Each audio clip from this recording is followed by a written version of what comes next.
My name is Frederick Schram. K stands for Knight, K-N-I-G-H-T, which is my mother's maiden name. Okay, so it's Frederick Knight Schram. Schram. Right, it's German. German. Right. And it had two M's at one time, and one of my great-grandfathers was lazy and decided to chop off an M. That was a good decision. Right. What is your birthday? Fred. What is your birthday? Oh, birthday, April 29th, 1932. And where were you born? San Francisco, California. And tell me about your family when you were growing up, your parents and your siblings. Okay. San Francisco in those days, in the 1930s, was in the midst of a Great Depression. My dad was a banker. Banker? Yeah, he was a banker with the San Francisco Bank, San Francisco. Okay. Same branch out on Clement Street, which is predominantly now an area that has international background, a lot of Russians, a lot of Chinese, a lot of Orientals, very popular area to live. It's out by the beach in San Francisco, out by Steel Rocks, and that was the area that I grew up in. So, was he managed to stay on the job? Yes, stayed on that job. During the Great Depression? My dad, right, all during the Depression, everybody thought we were rich, even though he didn't make much money, but as a teller in the bank. But, that's no, great. Good job. And, that's great. Yeah, we were probably middle class as far as our status in the financial world. That kind of situation. How about your siblings? Siblings had older sister by 2 years. She was born in 1930. And a younger brother who was born in, believe it or not, 1947. And tell me about your school. What school, actually high school did you graduate? George Washington High School, which sits in a rock quarry. You can visualize and see the school itself from the Golden Gate Bridge as you come southbound. Wow. Sits up in a hill, and I can always point it to visitors and say, hey, that's the school I went to. So. Fantastic. Wonderful. So the Korean War Memorial, you can overlook from there, right? Right, right. Beautiful. I was there in August 31st. I watched the Golden Gate Bridge be erected from the site as a child. We went every weekend to watch the progress of the bridge being built. Wow. I crossed it on the first day. I also crossed it on its 50th anniversary here some years ago. So you are the historical witness. Right. When did you graduate that the high school, George Washington? 1950. Oh, the year that the Korean War broke out. That's right. Tell me about how did you come to know about the breakout of the Korean War? The first indication that I had was the individuals at the high school who were involved in ROTC. Were the first ones drafted into the Korean situation at the onslaught of the start of the Korean War, and most of those individuals never came home. But how did you come to know about that? Was it through broadcasting or? No, newspapers and on the radio. What were you thinking when you came to know about that? I had the opportunity to have an instructor in junior college in San Francisco who was a retired major out of the Army, and he always encouraged me to consider joining the reserve, which I did. And so my first indication of Army service was 1952. even though I wasn't drafted until 1953. So did you have a hunch that you're going to be dragged into the Korean War at the time that you came? Absolutely. What were you thinking to yourself? Some of the individuals who were my friends that were drafted were fortunate enough to go to Europe, be assigned to go to Europe. And of course, I was assigned to go to Korea. So you thought that it was unfortunate. Exactly. Good. To be honest, right? Right. Yeah. You never knew about this Korea, right? Nope. Anything did you learn from school about Korea? Not really, no, except the location of it on the map. Did you know where Korea was? Yes. Are you sure? Yeah, sure I did. Because all of the Pacific theater during World War II was out of my reach because of my age. Mm-hmm. Okay. But did you know anything else than the location of Korea? Well, I knew it was on the backside of Japan. But I'm asking at the time, not now or later, but at the time in 1950. 1950. Did Right. you know anything else than the location of Korean Peninsula? As far as the location goes, yes, I did absolutely know where it was, but I didn't know where the dividing point between north and south was. Sure found out, obviously. Right. The minute I arrived in Korea as a trooper, we landed at Incheon and were sent to the divisional headquarters of the 7th Division up in north of Seoul. So, But before you mentioning, okay, about those specifics, I would like to ask more question. surely. So, were you afraid that you were going to be dragged into this war? Yes, because when I was in basic training, the war was still continuing. Mm-hmm. It was while I was toward the graduation point of basic training that they made an agreement in Panmunjom to solidify a dividing line of North and South Korea. But many of your friends who were drafted went to Germany. That's right. Yep.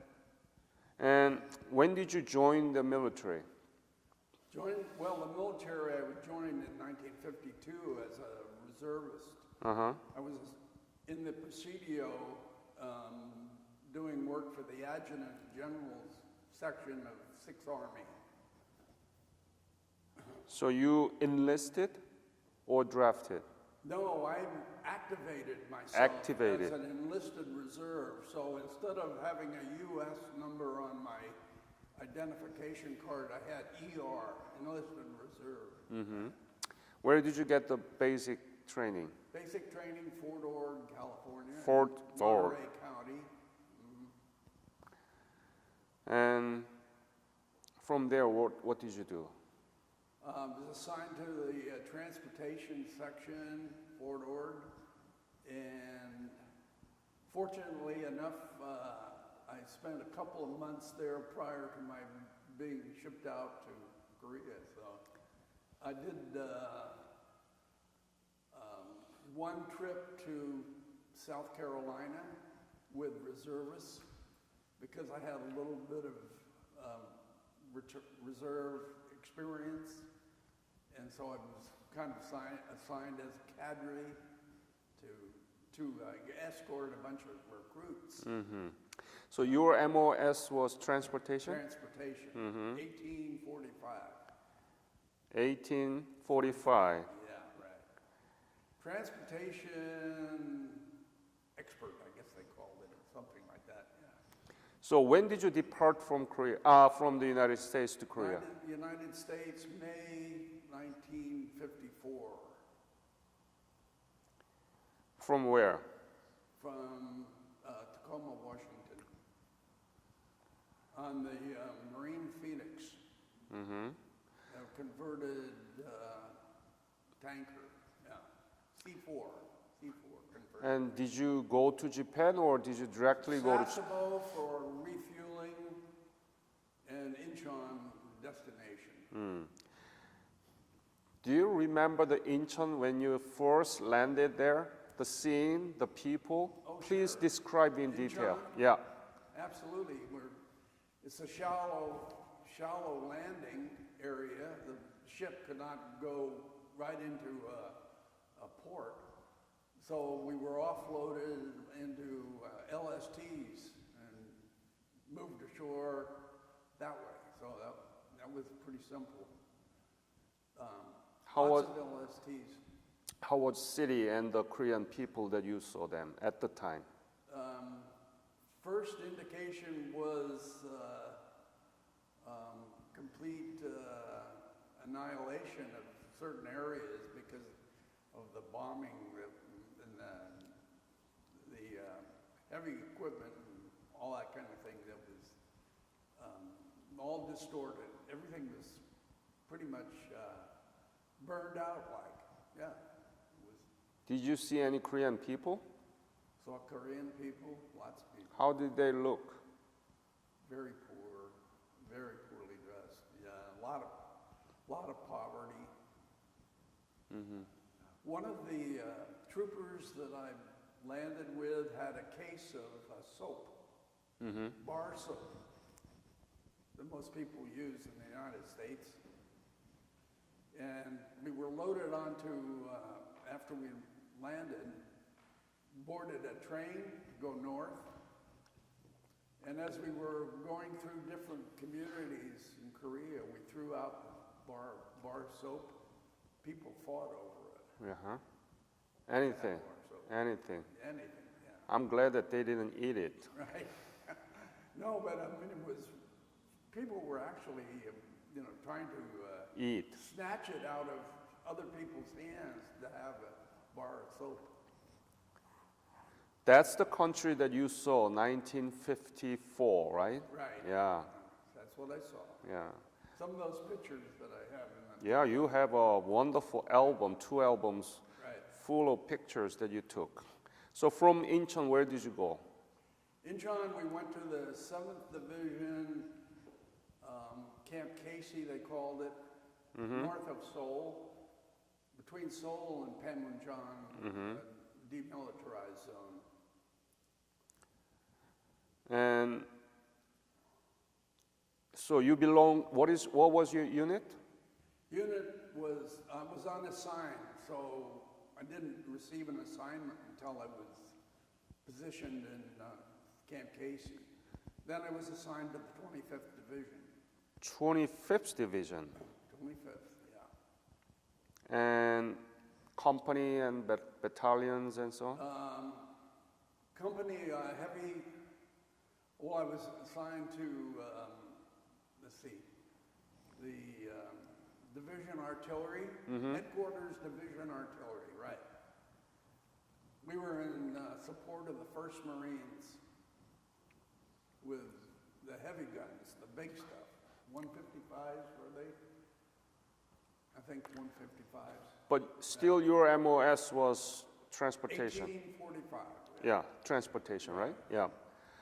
So when you joined the Camp Casey, what was your duties, everyday duty, routine duties like?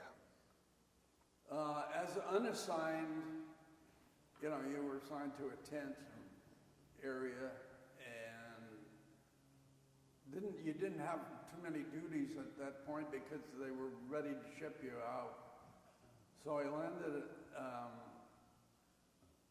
assigned to the 25th. We put on 2.5-ton trucks and shipped out. I mean, it was pretty simple. I didn't stay at Camp Casey more than like 3 days. 2-3 days. Yeah. Then where did you go? Dongdushani. Dongducheon. Right. Yeah. Right. Dongdushani. And what was your routine duty there? I was first assigned, of course, to a tent, and then we my job was going to be radio operator. Radio operator? Radio operator. You yeah. were not trained to be a radio operator. I was not trained to be a radio operator. Obviously. So how did you do it then?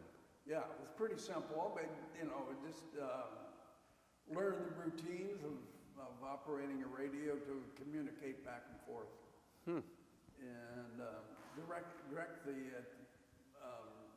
alignment of the weaponry that we had. Pretty simple. And how was the situation there at the time?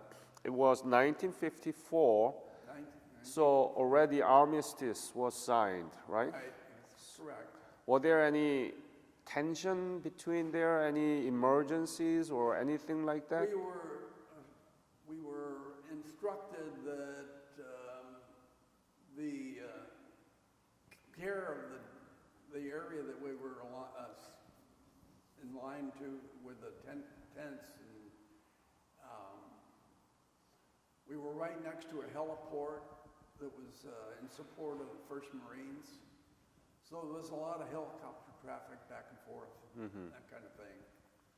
And maybe that's the reason that I was assigned to this specific group. But we were in a valley. We had Turks. We had English. We had Danish hospital group. We had, it was just a potpourri of different groups from around the world. English engineers and Australians. And every time in the evening, in the quiet of the evening, you could hear the echoes from the partying at the Australian group.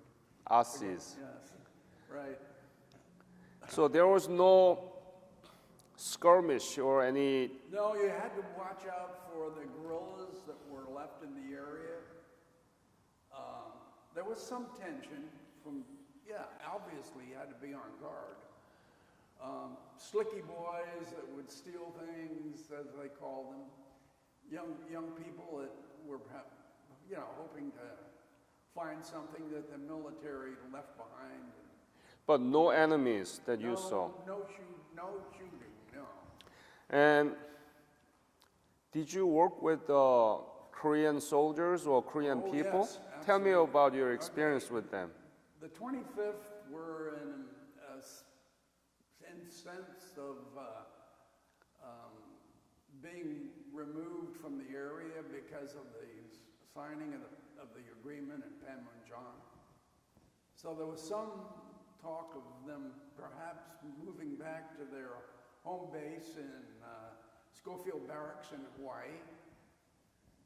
And that option came up about a month later, where they came around to everybody and they said, do you want to go back to Hawaii or would you like to stay in Korea? And I chose to stay in Korea, so that I was assigned to KMAG.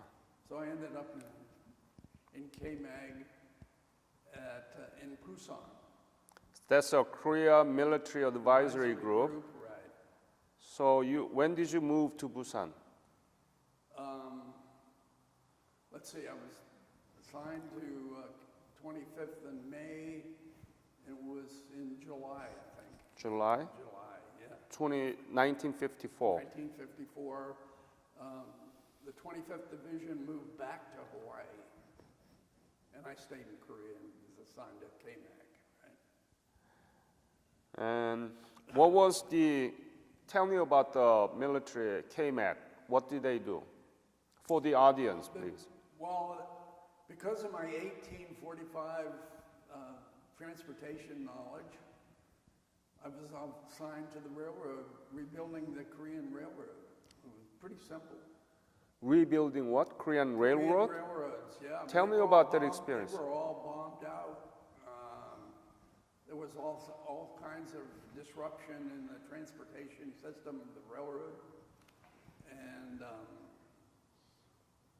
I was assigned to the area right around the station in downtown Busan, which was the end of the line. Very exciting. I am very interested in that because the American forces not just protected the attack from the communist north, Right. but at the same time they contributed to the reconstruction, rehabilitation Correct. of the Korean society. Yeah. And KMEC has contributed critically to that. And Absolutely. and reconstruction of railroad is one big part, right? Right. Yeah. Absolutely. Yeah. So what did you do? I mean, Okay, I describe the detail that even though you didn't do something, but please include that the part has been done by others, but talk about this reconstruction of the Korean railroad project. On a daily basis, I was assigned to an office. In Busan, it just happened to be an office that was in the railroad station termination area, adjacent to the port of Busan. And not Busan, like as they call it now, but Busan. And in view of sunken ships and complete turmoil at the port, it was a very challenging situation. So they laid out new railway. What they were doing was repairing certain sections of the railroad that had been bombed out. So it was pretty much from Busan to Daegu in that particular segment of the track. Mm-hmm. And that was very important to reestablishing the transportation corridor for the railroad. So really, it was a very challenging job. I had a major, captain in the ROC Army that were with the group, and we had to keep them informed. We had an interpreter who would align the different positions for the daily chores that they had to do. So it was very demanding situation as far as that. How was Busan at the time, 1954? How did people behave there? Okay. How was the situation? People were living along the tracks in cardboard shacks. Their living situations were very difficult, very difficult. On a daily basis, you would see people, looking for food and some sort of help with their daily living conditions. And it's pretty sad. The troops, the American troops, had a pretty glorious situation compared to the poor Koreans that were suffering from all of the turmoil in the country. So. What was the most difficult thing to you during your stay in Korea? Most difficult, I would say, was adjusting to the local situations that were where you couldn't really, as a person involved with the military, help them out physically unless you contributed were able to purchase something or have something. I had like a pair of boots personally made where you put your foot on a piece of cardboard and they draw a line around it. And they made a pair of boots for me that lasted for many, many years. Oh, really? Yeah. Handmade? Handmade, I think the leather was pig leather, out of pig skin. They did a nice job of it. I think I paid 2 cartons of cigarettes for them. And then they're going to resell it, Right. and make money out of there. Right. Pretty good businessman, right? Right. Yeah, it was pretty good. If you had the talent to do that, and the guy was obviously shoe-oriented person, so You didn't know much about Korea, and no, not much. to be honest, you wanted to be in somewhere else than Korea, like Europe, but you ended up being in Korea. You were protecting at the time. What do you think about all these things? How do you put that into a perspective that happened in your life when you were very young? It was exciting to be there, to be able to help those people that were suffering. There were some incidents that happened with regard to the railroad assistance that we were giving, because I had Koreans that were oriented to the physical end of the repair of the track and all that. I had a sergeant come to me one day and he told me that there was an incident that happened at night that unfortunately killed a number of military people that were working on the tracks. Engine without a light came down and ran over like 8 of them that were working on the track area. And situations like that were unfortunate. But when did you depart from Korea? July 55. So I was there, like 14 months or something like that. Have you been back to Korea since then? No, I have not. Oh, but you know South Korean economy now and South Korea overall. Do you know? My daughter was working with an international trading firm and was in Seoul in like 1995 or something like that.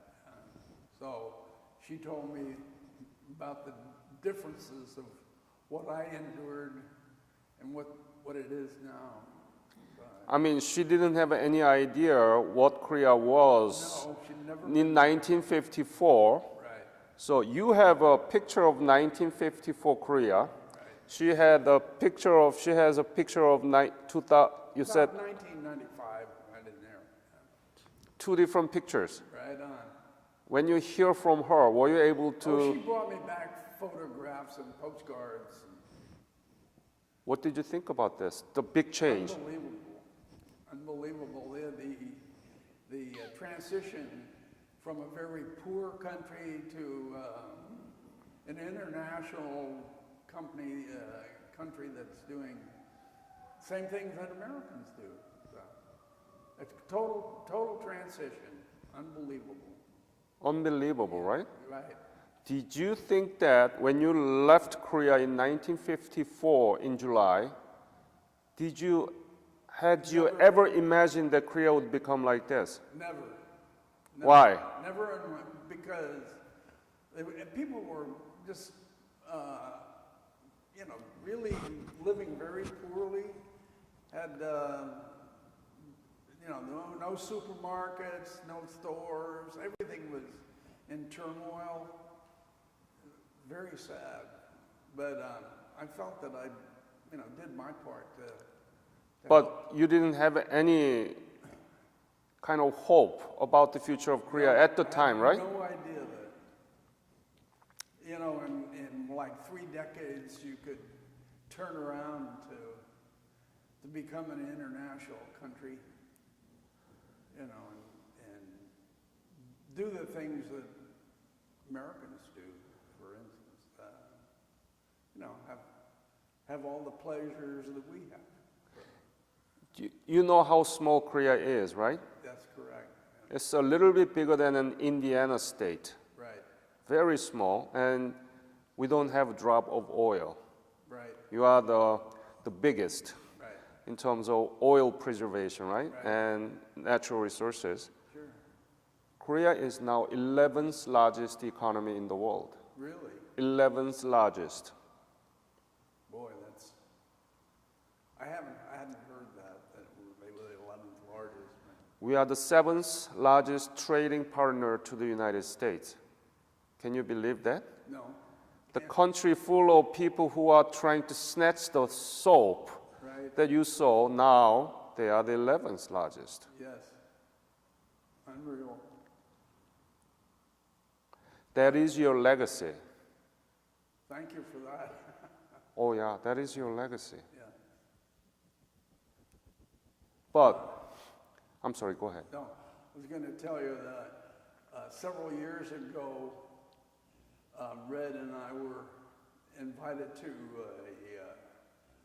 a little party down at the Marines Memorial Club, and I stepped into an elevator with lots of Korean people. In fact, the elevator was jammed with Korean people, and I said the same thing that I said to you earlier, Yobaseo, and everybody cheered. I was really enamored with that then. It was really a nice tribute to be able to remember to say something that everybody knew about.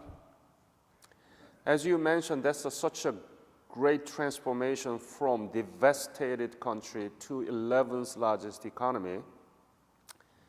Despite such beautiful outcome out of your service, why don't we teach about these things in our school? Schools. Why is it been known as forgotten? Why? Don't you think it's It ridiculous? would be a nice idea if that would transition to be a normal thing as a class, or have knowledge of, in the history of the world. Korea should be included. Yeah. That's why we are doing this. Right. Your interview will be listened by some school children. Hopefully. Oh yeah. Oh yes. My wife and I hosted Korean college students in it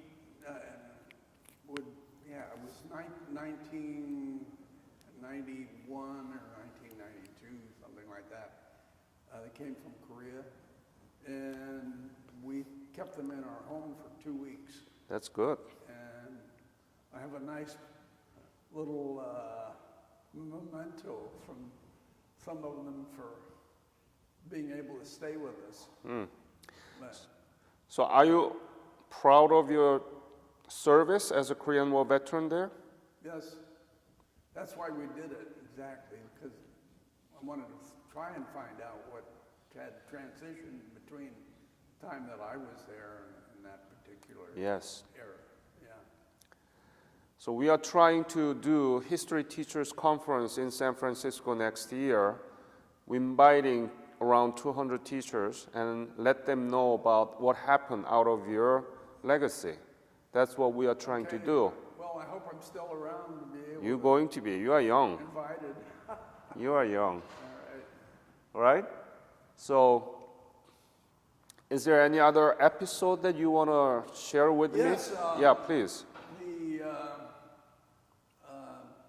The time that I was in Daegu, I had the opportunity to meet individual from the Air Force section of the Army. Okay, they were teaching Korean prospective pilots to fly just small aircraft, single engine aircraft. Uh-huh. And I was taken to a spot in Wonju, Korea, that was a small airfield. I think it was just single runway. And the one instructor that was assigned to that duty drew his his different provisions, if you will, for the spot where he was staying from local army facilities close by. And so he was teaching Korean prospective pilots how to fly Piper Cubs aircraft. And I have a couple of pictures of them in my deal there. And they had 8 planes that they had smashed up at the end of the runway in landing practices. Nobody was killed or anything, but they unfortunately, maybe crushed the landing gear or broke a wing or a prop, and was really interesting to see all those. What they did is they waited for a helicopter, one of those big dual propeller helicopters, come in, pick them all up, take them to the repair shop, fix them up, and have them back on the line so they can use them over again. Just like that. Yeah, just like that. Wow. So there are a lot of pilots, Korean pilots, that became pilots because of several airfields in Korea that provided that kind of a service to teach prospective pilots how to fly. So there was all kinds of different things that were going on. We'd allow, as KMAG, to if the community in which the facility was, American facility was located, had 2.5-ton trucks available, they'd allow the community to use the trucks and write them off for lend-lease. That's the way they would be paid, because America was lending money to Korea on a general basis. And they'd allow the trucks to go out as long as they had them back within 6 weeks for maintenance. But it was a pretty nice situation. Yeah. They use them for all kinds of things. That's the contribution. Right. So, this may be some little thing that the average person wouldn't know about, but was something that went on a regular basis. So there was all kinds of ways that the Americans were trying to solidify a normalcy of living conditions. Yeah. That's why we are so close to the United States right now. Right. We are the strongest ally to the United States. That's correct. Yeah. Yep. And that is your legacy. Thank you. Yeah. It is something that history should tell our young children about. Something came out of your service, which is Republic of Korea, strong in economy, strong in democracy, Right. just like United States. And that's why we are doing this, to preserve your memory and to be able to teach our young generations about your service, Korean War. Wonderful. Yes. I think that your project is very humanitarian, if you will. Yeah. So. Thank you very much. Yeah. I mean, there's all kinds of more stories that I could tell you, but I know we can't continue this conversation. Just any other story that you want to tell me? Yeah, there was the Americans had a small craft, watercraft. This is the Army, not the Navy or anything. They had small watercraft that they would lend to the Koreans who were on like a small inlet on one of the waterways around there. And they made those available also to the Koreans that needed a watercraft to get to a small island like Jeju-do or wherever, yeah. So these things went on a regular basis, but. Very good point, because people only know about the war, but even after the war, That's right. U.S. forces had continued to provide help, support, and made a contribution for the transition. It wasn't just the daily routine thing. The Americans had movie theaters in the evening, and the Koreans were invited in, and some people would have had kimchi for dinner. And we'd usually have to move because the garlic smell was so heavy. I got a big kick out of that, but anyway. Yeah. So many Korean people watch movie together? Yep. They come to the GI theater that was in the local area. The movies were really for GIs, but they would allow Koreans to come in. One of the pictures here shows something with a couple of movie stars, and the GIs would look at the murals or the posters that were on the storefronts. So everything was advertised in Korean, and of course the GIs couldn't usually not be able to read that. But you could tell by the picture that it was an American movie because of the individuals in the mural or in the photographs. Yeah. So. Very interesting. Yeah, lots of little things that were went by unnoticed. I used to buy or purchase the dried seaweed. I thought it was a nice item to have if you needed a little repast.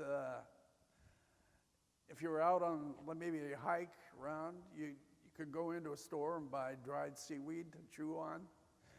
It was an interesting item. That's a game. Right.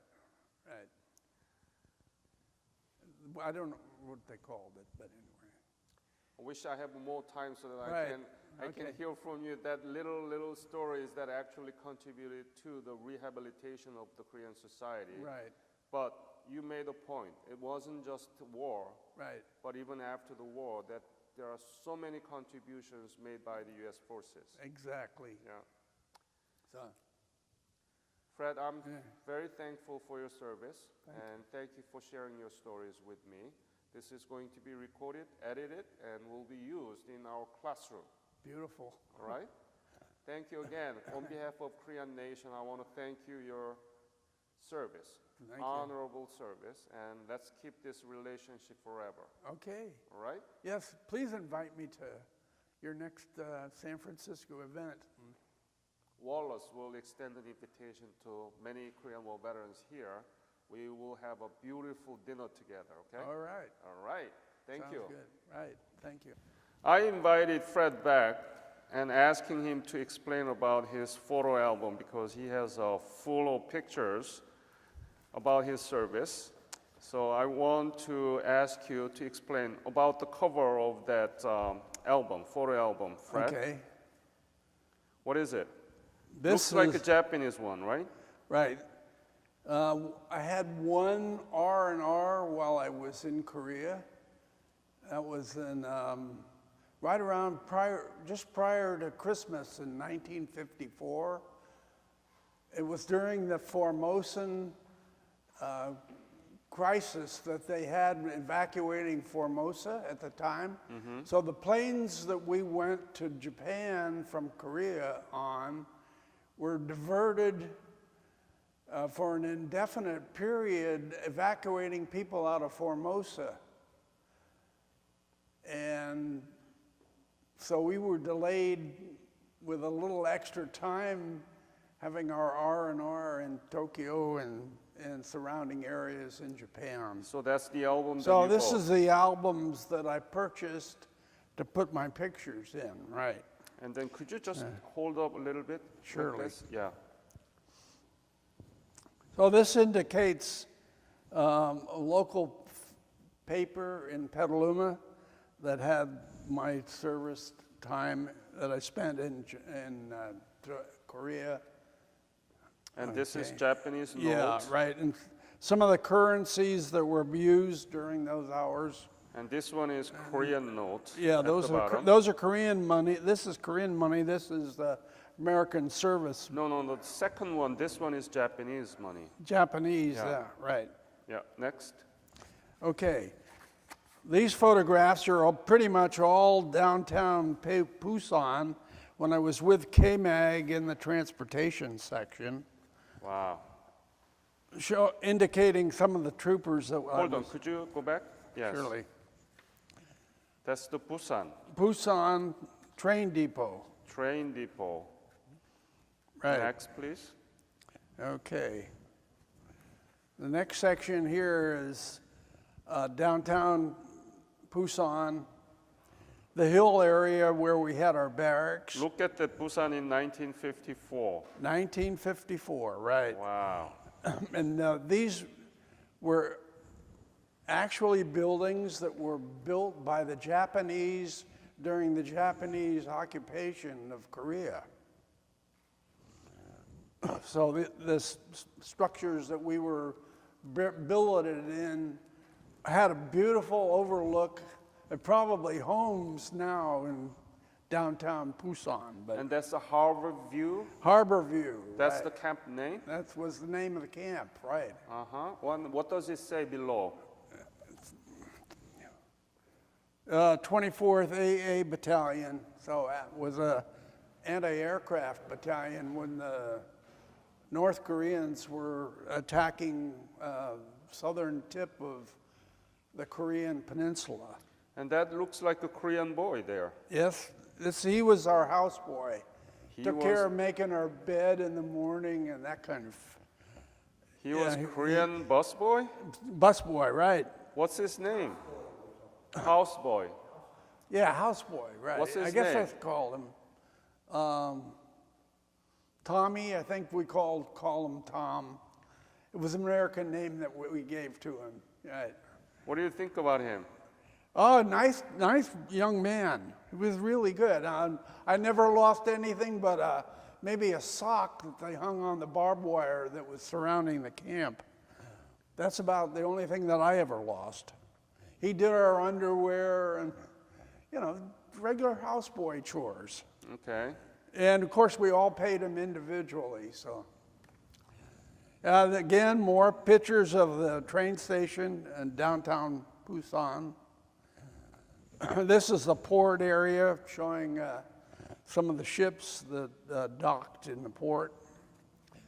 And this is the area where they had Operation Glory, where I wrote the poem, and I will provide you with that copy, but I don't have it with me.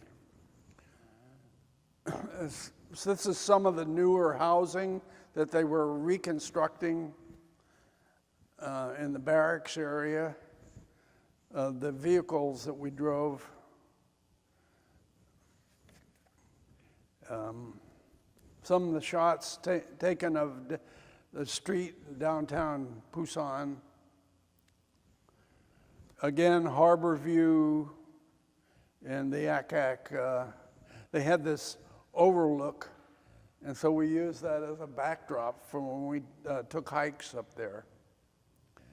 And this is a barrack shot, but you can see the regular rooms, the electrical facilities weren't the greatest, but they had ceiling to floor windows almost, so accommodations were a lot better than GI barracks.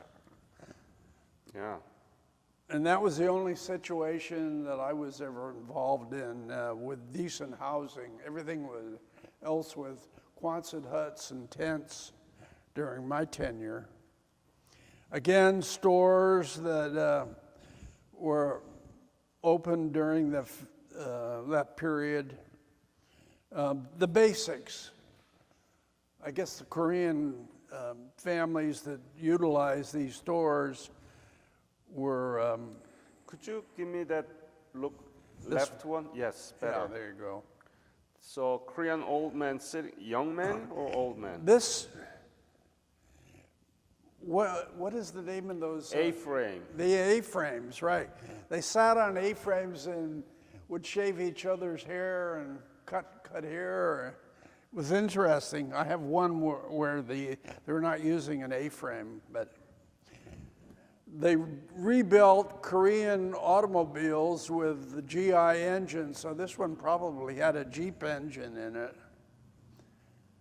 And then we put on as many things as we could keep the troopers happy with. They had little fairs that they would put on, and this is a Korean gal volunteering to be dunked into a tub of water. If you hit the bullseye, she'd go. The seat she's sitting on would collapse and she'd fall into the water.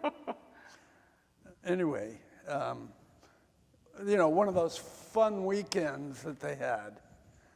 Here's one representing Little Italy, And there's one of the local bands. I don't think Red's in that one, but That's a peaceful Korea, Busan, after Yeah, the war, right. after the war. exactly, right. Right after the demilitarized zone with the signing of the agreement between North Korea and South Korea. And this is the apple orchards and the different facilities where the ranchers had growing operations to provide food for the Koreans. Some barrack shots. I took this picture to show the framing that they used when they were rebuilding some of the buildings. And then this is Papasan with a typical Papasan robe. This is the winter of 1954 where the temperature went down to 16 below in the Daegu area. And I'm back into Daegu now where we had the typical barracks that were constructed after the Quonset huts were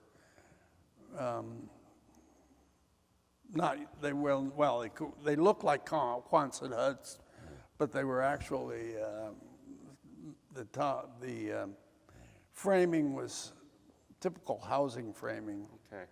Okay. And then some of the free time that we had where we could go around and take photography and do different shots of the terrain. The areas where they were doing rice growing. And there was a little bit of vegetation left as indicated by this particular picture here, where some pine trees were available, but most of them were cut down for firewood for the locals. And then Who's that? this one here is showing the typical smaller helicopters that were used during that period. And who's that young-looking, This is handsome-looking? This is when I had a head of hair. That's you? Yeah, that's me in the office in Daegu. Let me look at you and that right. picture together now. All right, that's me. So give a then and now picture. Yeah, then and now, exactly. Fred, how old were you? I was 22. At the time, that picture. time, Show me that picture one more time. Right. And so look at me. Yes. This is you. Right. How old are you now? 84. 84. Right on. And then let's go to 22, Fred. Okay. What a good-looking young American man. Thank you. Now this is the major. Pardon me. Yeah, this is when I was an MP. Once a month we had to provide MP service to the local organizations and have night duty. And so someone took a picture of me. Oh, excuse me. Right, it's okay. And then? This picture that indicates the wiring of downtown Daegu. So Perhaps that's the grid, the Marshall, you were. It was so interesting the way they intertwined the different lines that I had to take a picture of it. Huh. I don't know whether Red ever got involved with that or not, but anyway. Yep. Downtown Daegu. That's a downtown Daegu? Yeah, Main Street. Okay. Here's the Papa-san getting a shave and a haircut. right on the main street. That's the way they did it. And this is some of the garb that was available to wear by the local residents of the community. And now here's all my different counterparts in the Korean Army Oh, posing for a shot because they were pretty proud of what they were doing. But these are the individuals that I worked with, helping to reestablish the rail line in southern Korea. And here's the staff that I daily worked with. Major, captains, and then the staff. Koreans. Korean staff, right. We had an interpreter, and this is a little larger helicopter. It's a helicopter pad. And then the rice paddies from the air views. And this is air views of the Taegu and the river, Han River. Here's a train steaming southbound from the air. Unfortunately, they're starting to fade a little bit, but it's a train from the air of southern Korea. Great, Fred. All right. Thank you very much sharing your Okay, John. 1954 Busan and Daegu pictures. Right That tells a lot about what's been done now. Yes, I'm sure it doesn't look like that anymore, but So, bye-bye, Fred. thank you, John. Really appreciate it. Appreciate it. Right. Thank you.